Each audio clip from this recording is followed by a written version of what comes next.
So right here we have a component that returns some HTML code, then just an H1 tag. Very good. So in fact, this again looks like HTML, but it's JavaScript, it's JSX.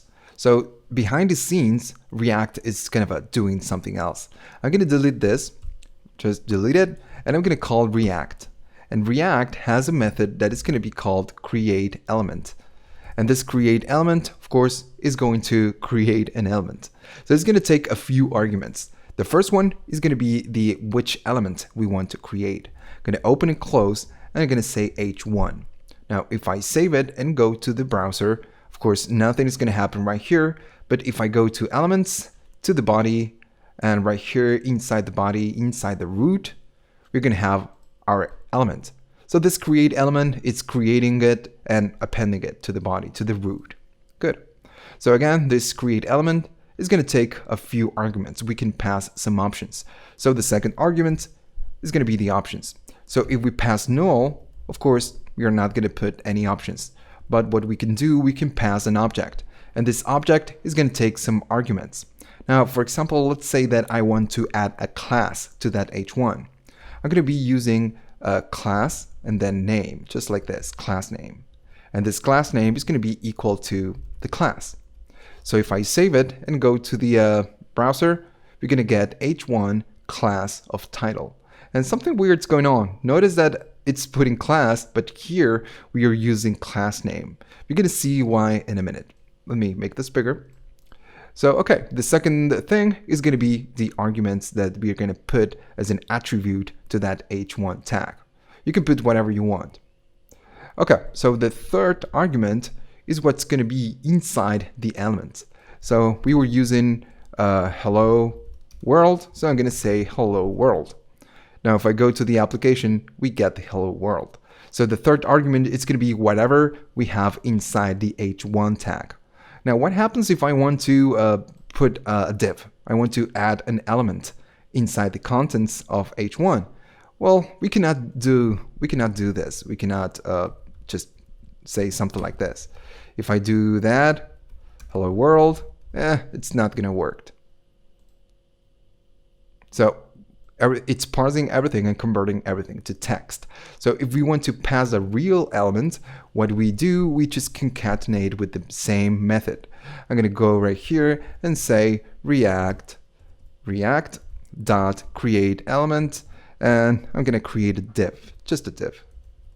Oh, sorry, div. And if we go right here, I go to the root. Oh, I made a mistake. It's not client React. It's going to be React. There we go. So if we reload it again, of course, we get nothing, but inside the H1 tag, we have a div. So we are concatenating the same method inside the same method. That's good. So of course, this is not a very fun way to create some HTML. That's why we use the other one. It's humanly readable. So I'm going to go back to the other one, hello React. But know that behind the scenes, React is kind of doing that React create element. So okay, let's keep moving forward. Okay, so now we need to talk about some gotchas that we have with this JSX. So right here, our component, it's just returning a single statement. So whenever we return a single thing, it's gonna work. We do it like this and works. But what happens if I want to add a div that say, I don't know, whatever, hey, gonna reload the application, and it's of course failed to compile. Whenever we return something inside of nothing, we need to pass only a single argument. So to fix this, I'm gonna go right here, put everything inside this this parenthesis. Gonna go right here and just paste it. Okay. Now if I save it and reload the application, again we have failed to compile. It's not gonna work. So it's gonna say adjacent JSX elements must be wrapped in an enclosing tag. It's kind of confusing, but makes sense. Whenever we pass something inside return, whether we have it inside a parenthesis, we cannot do it like this. We need to pass only a single argument. So we're gonna put everything inside an element. Just gonna copy and put it inside a div tag. So now instead of returning two different elements, we are returning one, and inside we have the children. So if I save this and go right here to the application, we get hello React and hey. So it's working. Remember that you need only you need one enclosing element, and then inside you can put whatever you want. You can have 1,000 divs right here. It doesn't matter. As long as you put them inside of a div, it's gonna work. So other thing that we need to talk about is that class name and class.